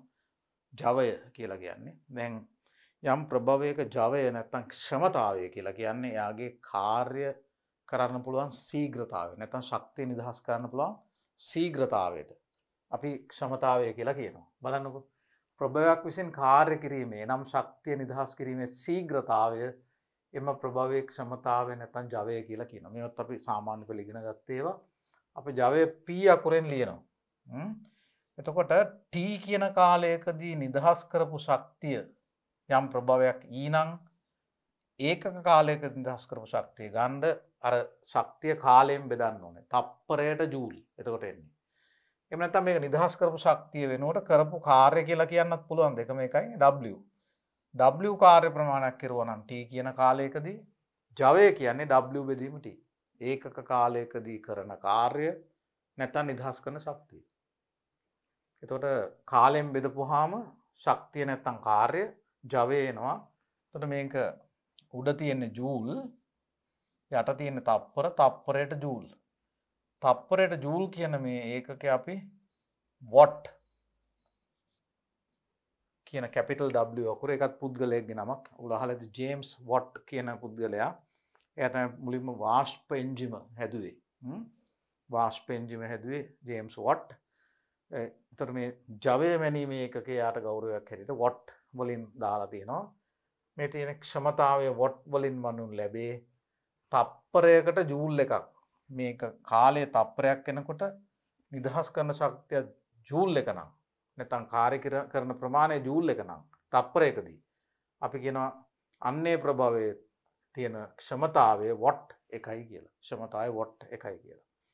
ඒතර තප්පරයට ජූල් එකක ශීඝ්‍රතාවයකින් කාර්ය කිරීම වොට් එකක ක්ෂමතාවයක් වෙනවා. වොට් එකක ක්ෂමතාවයක්. මේ අර්ථ දැක්වීම හරියට දැනගන්න ඕනේ. සංකේත හරියට දැනගන්න ඕනේ. ඒවා පාවිච්චි කරන්න පුරුදු වෙන්න ඕනේ. උසස් පෙළදී හරි වැදගත් ඒවා හරියට පාවිච්චි කරන්න. හරියට ලියන එක. ඊළඟට තව එකක් තමයි මේ කොටසෙම අපිට කතා කරන්න පුළුවන් කාර්යක්ෂමතාවය කියන එක. වැඩ කරන නැත්නම් ශක්තිය නිදහස් කරන යන්ත්‍රයක හෝ පුද්ගලයෙකුගේ ඕනම ප්‍රභවයක අපිට පුළුවන් විශේෂයෙන් යන්ත්‍රයක කාර්යක්ෂමතාවයක් ගැන කතා කරන්න. අතන ක්ෂමතාවය මේක කාර්යක්ෂමතාවය. මේ දෙක පටලව ගන්න එපා. එතන ක්ෂමතාවයේ පව කියන්නේ කාර්ය කිරීමේ ශීඝ්‍රතාවය. කාර්යක්ෂමතාව කියන්නේ යම් යන්ත්‍රයක් වගේ දෙයකට ආවේනික දෙයක්. අපිත් බැලුවම යන්ත්‍ර නේ. අපි ශක්තිය දාගන්නවා ඇඟට ඊට පස්සේ අපි වැඩ කරනවා නේ. යන්ත්‍රයක්. ශක්තිය දාගන්නේ කොහොමද? ආහාර වලින් නේ. ඇඟ ඇතුලේ ඔයගොල්ලෝ දන්නවා ආහාර ජීර්ණය වෙලා දහනය වෙනවා නේ. පටක පේශි වල ඇතුලේ ඒ දහනය වෙනකොට ශක්තිය උපදිනවා. ඒකට අපිට ශක්තිය පාවිච්චි කරලා ඒක වැඩ කරන්න පුළුවන්. ඒකට අපිට සපයන ශක්තියක් තියෙනවා. ඒක පාවිච්චි කරලා අපි කරන වැඩ ප්‍රමාණයක් තියෙනවා. යන්ත්‍රයකුත් එහෙම. දැන් වාහනයක් ගමුකෝ කාර් එකක්. කාර් එකට අපි දෙන්නේ ඉන්ධන. ඉන්ධන දහනය කරලා අපි ඒකට අපි ඉන්පුට් එකක් කියලා අපි කියනවා. ප්‍රදානය කරනවා ශක්තිය. ශක්තිය අපි දෙනවා. ඒතර අපි දෙනකොට යන්ත්‍රයට දෙන එකට අපි කියනවා ප්‍රදානය කරන එක කියලා. දැන් මිනිහෙක් ගත්තොත් ප්‍රදානය ආහාර වලින් එන්නේ. ප්‍රදානය කරන ශක්තිය නේ. ඊට පස්සේ කාර් එක මේ ඉන්ධන වලින් අපි හිතමු ප්‍රදානය කරපු ශක්තිය අරගෙන ඒක පාවිච්චි කරලා වැඩ කරනවා. මොකද්ද වෙන්නේ? ඝර්ෂණ බලය, ගුරුත්ව බලය ඇදගෙන අපිවත් දරාගෙන අරගෙන යනවා අපිව. ඒතකොට එයාගෙන් අපිට හම්බ වෙන වැඩ ප්‍රමාණයක් තියෙනවා. යන්ත්‍රෙන් ලැබෙන ප්‍රයෝජනවත් ශක්තියට, ප්‍රයෝජනවත් ඵලදායී වැඩ ප්‍රමාණයට අපි කියනවා ප්‍රදානය අරක ප්‍රදානය ප්‍රතිදාන ශක්තිය කියලා. ප්‍රදානයයි ප්‍රතිදානයයි. අපි දෙන එක යන්ත්‍රයට ප්‍රදානය කරන එක අපි. යන්ත්‍රය අපිට දෙන එක ප්‍රතිදානය. යන්ත්‍රය අපිට ප්‍රතිදානය කරන ශක්තිය. වැඩේ තියෙන මේකයි. දැන් අපි බලාපොරොත්තු වෙන ශක්තියම නෙමෙයි යන්ත්‍රයෙන් හම්බ වෙන අපතේ යාමකුත් වෙනවා. දැන් අපි මෝටර රථයක් ගත්තොත් මෝටර රථයෙන් හුඟක් ශක්තිය අහක යනවා තාපය හැටියට. අපි මෝටර රථයක් පාවිච්චි කරන්නේ තාපය උපදවන්න නෙමෙයිනේ නේ. අන්න අපි අයන් එක ස්ත්‍රීක්කයක් ගත්තොත් අයන් කරන්නේ ඒක නම් අපි තාපය තමයි බලාපොරොත්තු වෙන්නේ. කේතලයක් ගත්තොත් වතුර රත් කරන්න බලාපොරොත්තු වෙන්නේ තාපය. කාර් එකෙන් අපි තාපය බලාපොරොත්තු වෙනවද? නෑනේ. හැබැයි තාපය උපදවන්න නැතුව මේ කාර් එකට ඔය වැඩේ කරන්න බෑ. කාර් එක කරන්නේ ඉස්සෙල්ලා ඉන්ධන දාලා තාපය උපදවලා ඒ තාපයෙන් කොටසක් අපිට ඕන ප්‍රයෝජනවත් ඵලදායී ශක්තිය බවට පරිවර්තනය කරනවා. ඒතකොට එතනදී අපි දීපු ශක්තියෙන් සැලකිය යුතු ප්‍රමාණයක් අපතේ යනවා. අනවශ්‍ය ශක්තියක් හැටියට. ශක්තිය නැති වෙනවා කියන එක නෙමෙයි මෙතන කියන්නේ. ඕන් නැති දෙයකට යනවා. අන්න එතකොට ඒක ඵලදායී නෑ. ඒතර මේ යන්ත්‍රයේ ඵලදායීතාවය යන්ත්‍රයේ කාර්යක්ෂමතාවයෙන් ලැබෙන්නේ එහි ඵලදායීතාවය. ඒ කියන්නේ අපි මේකයි බලන්නේ. අපි යන්ත්‍රයට දීපු ශක්තියෙන් කොච්චර ප්‍රමාණයක් කොච්චර ප්‍රතිශතයක් යන්ත්‍රය අපිට දුන්නද ප්‍රයෝජනවත් ශක්තිය හැටියට. ප්‍රයෝජනවත් අපිට ඕන කරන වැඩේ කරන්න අපි බලාපොරොත්තු වෙන දේ සිද්ධ කිරීම සඳහා යන්ත්‍රය අපිට දෙන ශක්ති ප්‍රමාණයක ප්‍රතිදානය යන්ත්‍රයට අපි දීපු එකට අපි කියනවා ප්‍රදානය කියලා. ඒ දෙක අතර අනුපාතය 100න් වැඩි කරොත් අපිට එන ප්‍රතිශත කාර්යක්ෂමතාවය. යන්ත්‍රයක කාර්යක්ෂමතාවය කියන්නේ යන්ත්‍රයෙන් අපිට ලැබෙන ප්‍රයෝජනවත් ශක්තිය අර අපි යන්ත්‍රයට දීපු ශක්තියට දරන අනුපාතය භාගයක් හැටියට ගන්නත් පුළුවන් ප්‍රතිශතයක් හැටියට ගන්නත් පුළුවන්. දැන් අපිට මොකෝ යන්ත්‍රයක කාර්යක්ෂමතාවය භාගයයි නැත්නම් 50%යි කියලා. ඒකෙන් කියන්නේ යන්ත්‍රයට දුන්නු ශක්තියෙන් අපිට ඕන කරන වැඩේට පරිවර්තන වුණේ දීපු එකෙන් 50%යි භාගයයි. අපි 100ක් දුන්නාම හම්බ වෙන්නේ ප්‍රයෝජනවත් වැඩේට භාගයයි 50යි හම්බ වෙන්නේ. ඒකයි තේරුම. දැන් මෝටර රථයක් වගේ එකක් හුඟක් හොඳට හැදුවත් සාමාන්‍යයෙන් කාර්යක්ෂමතාව 30ක් විතර එන්න පුළුවන් නම් හුඟක් හොඳයි. මෝටර රථයක අපිට ඕන වැඩ ප්‍රමාණය අපි දෙන ඉන්ධන වලින් 30ක් විතර වගේ තමයි හම්බ වෙන්නේ හොඳම මෝටර රථයක වුණත්. ගොඩක් හානි වෙනවා. හුඟක් තැන්වල ඔය ඝර්ෂණය, වාතයේ ප්‍රතිරෝධය, තාපය ඒ වගේ ඒවට අනවශ්‍ය විදිහට හානි වෙලා යනවා යන්ත්‍ර වලින්. ඒ නිසා කොහොම වුණත් අන්තිමේ මතක තියාගන්න අපි දෙන ප්‍රදානය කරන එකට කියනවා ඉන්පුට් එක කියලා. යන්ත්‍රය අපිට දෙන එකට කියනවා අවුට්පුට් එක කියලා. ඒතර මේ ඉන්පුට් එකයි අවුට්පුට් එකයි අතර අනුපාතය. අන්න එහෙම ගන්න. අපි අවුට්පුට් එක ප්‍රතිදානය බෙදනවා ඉන්පුට් එකෙන් ප්‍රදානය. කාර්යක්ෂමතාව මේ ඊටා කියන අකුරෙන් අපි ලියනවා. මේක ග්‍රීක හෝඩිය අකුරක් ඊටා. ඊට සමාන වෙනවා ප්‍රතිදානයේ බෙදීම ප්‍රදානයේ වැඩි කිරීම 100. මේකත් හොඳට මතක තියාගන්න. යාන්ත්‍ර සූත්‍ර සම්බන්ධයෙන් යාන්ත්‍ර විද්‍යාව ඉතා වැදගත් වන මූලධර්මයක්. ඒතකොට දැන් මේ කොටසේදී අපි දැන් කළේ කාර්ය ශක්තිය ක්ෂමතාවය හා යන්ත්‍රයක කාර්යක්ෂමතාවය කියන එක යාන්ත්‍ර විද්‍යාව කොටසට ගැලපෙන විදිහට අපි හැදෑරුවා ඒ සිද්ධාන්ත. ඒතර මේ ටික ආපහු ලියලා ඔබ මම හිතනවා ආපහු ඒ ටික හොඳට ප්‍රගුණ කළොත් ඔබට මේ කොටස හුඟක් පහසුවෙන් මතක තියාගන්න පුළුවන්. අපි ගණන් ටිකක් හදලා අපි බලමු මේක තව ටිකක් පුහුණු වෙන්න.